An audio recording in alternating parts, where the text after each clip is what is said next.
Welcome to a place where hearts unwind, infinite threads that gently bind, love and compassion in every line. Together we rise through space and time. Welcome back to Infinite Threads. I'm your host, Bob. Over the last 2 episodes, we've been moving through something important. First, we acknowledged the exhaustion that can always come from being the loving one. The quiet burnout that builds when you're the one who absorbs tension, smooths conflict, or steadies the emotional weather. Then we talked about the quiet no, the kind of boundary that isn't loud or angry, the kind that simply stands. And now we arrive at the part that often surprises people. When you change, the system around you changes, or at least it has to. You might expect that once you begin protecting your energy, once you begin aligning your actions with your inner truth, things will immediately feel lighter. And sometimes they do. But sometimes there's friction first, because every relationship has a rhythm, an unspoken understanding of who bends and who holds firm, who absorbs and who expresses, who carries and who releases. When you shift your role in that rhythm, the whole pattern adjusts. If you were the one who kept everything calm, your new steadiness may feel like distance to someone who relied on you to manage their emotions.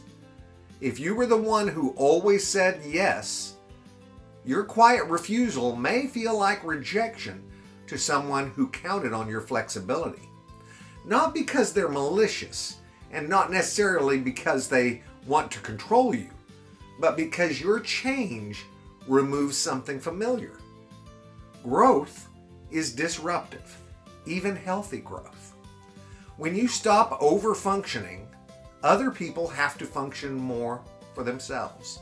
When you stop absorbing tension, other people have to face it directly. When you stop shrinking, other people have to adjust to your full presence. That adjustment can feel uncomfortable, and discomfort often shows up as pushback. You might hear subtle comments about how you've changed. You might sense tension where there used to be ease. And you might feel the unspoken question in the air. Why aren't you doing what you used to do? If you're not grounded, that pressure can pull you back. It's very tempting to soften your boundary just enough to restore familiarity, to explain yourself more than necessary, to reassure others so thoroughly that you almost undo your own growth. But here's something steady to hold on to. Discomfort is not always a sign that you are wrong. Sometimes it's a sign that the old pattern no longer fits. When someone benefited from your overextension, your new boundaries will feel like loss to them. Not loss of love, but loss of access. And those are different things. You can still care deeply while no longer over-carrying. You can still be compassionate while refusing to overcompensate. And you can still be soft without being absorbent to everything around you. The mistake many people make at this stage is hardening in response to resistance. They interpret pushback as betrayal. They assume they must defend themselves forcefully or detach completely. But that isn't the path we're walking. We're not replacing overextension with coldness.